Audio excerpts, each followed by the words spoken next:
মহান স্বাধীনতার ঘোষণার শহীদ রাষ্ট্রপতি জিয়াউর রহমানের সুযোগ্য উত্তরসূরি, তিনবারের সাবেক প্রধানমন্ত্রী এবং গণতন্ত্রের মা বেগম খালেদা জিয়ার আত্মার মাগফিরাত কামনায় নওগাঁতে সারাদিনব্যাপী দোয়া ও স্মৃতিচারণ সভা অনুষ্ঠিত হয়েছে।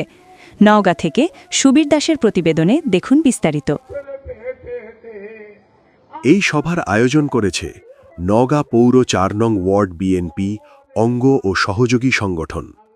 সভায় সভাপতিত্ব করেন নওগাঁ পৌর বিএনপির সহসভাপতি আশরাফুল ইসলাম এবং সঞ্চালনা করেন মোহাম্মদ ফরিদুজ্জামান জি.এস. ফরিদ, জেলা ছাত্রদলের সাবেক সাধারণ সম্পাদক ও ৪ নং ওয়ার্ড বিএনপির সদস্য।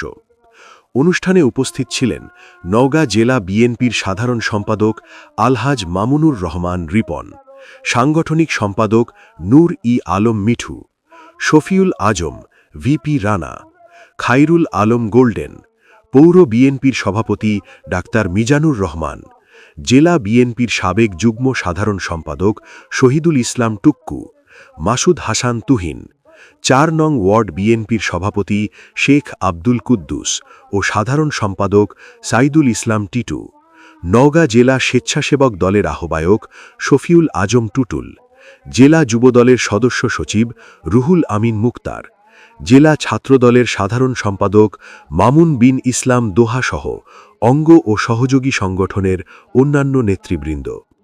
সভায় প্রয়াত নেত্রীর অবদান স্মরণ করা হয় এবং তার আত্মার মাগফেরাত কামনা করা হয়।